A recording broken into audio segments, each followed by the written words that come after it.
Thank you. I strongly support the underlying package and applaud the work of the chairman and the committee in bringing these really important policies forward. The Earned Income Tax Credit is one of the most effective ways to move working families out of poverty. Too many families are struggling to make ends meet, and the EITC is vital to helping them afford the basics: rent, health care, food. 40% of the people in my hometown of Flint live below the poverty line. 60% of the children in that city live in poverty.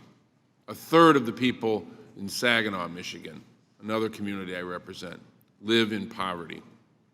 This bill will help lift them out of that condition. For people with children and without children, too many people are taxed into poverty. And the expansion in this bill will give immediate help to millions of families, thousands of people that I represent and I work for.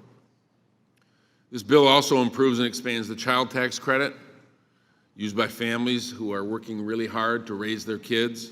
And unlike the Tax Cut and Jobs Act, it will actually make a credit worth $2,000 for each one of those kids. Making the credit refundable ensures that those making the least will receive the full benefit. This will immediately lift 60,000 children in Michigan out of poverty. I can't imagine a piece of legislation, if enacted, that would immediately have that impact. This is good policy. So these provisions, along with the Child Independent Care Tax Credit expansion, will ensure that those who were left out of the Tax Cut and Jobs Act are able to receive a bit more help to make ends meet. So I support these expansions. They're critical to millions of families and individuals.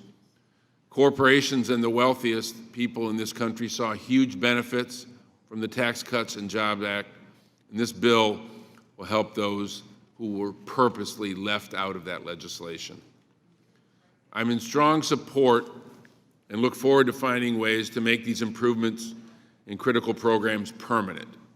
I have legislation, H.R. 3157, the Working Families Tax Relief Act, that would further increase the benefits of these programs and make them permanent. But let's be clear, this is a big step and a really important step forward in eradicating poverty in this country. So I'm glad to see this come forward. I'm also happy to see that the bill corrects the burdensome taxation imposed in the Tax Cut and Jobs Act on entities set up not to be taxed, churches and nonprofits. To comply with the UBIT provision, foundations and churches must use charitable resources that were intended to support their communities for other purposes. This is not right, it's not fair, and these entities have been treated poorly. The UBIT provision changed that, and I think this bill does a great job of restoring the previous tax status of these organizations that do so much good for these communities. So I thank the chairman for his work on this. I'm glad the committee is pushing these bills forward. I urge my colleagues to join me in supporting them, and I yield back. I thank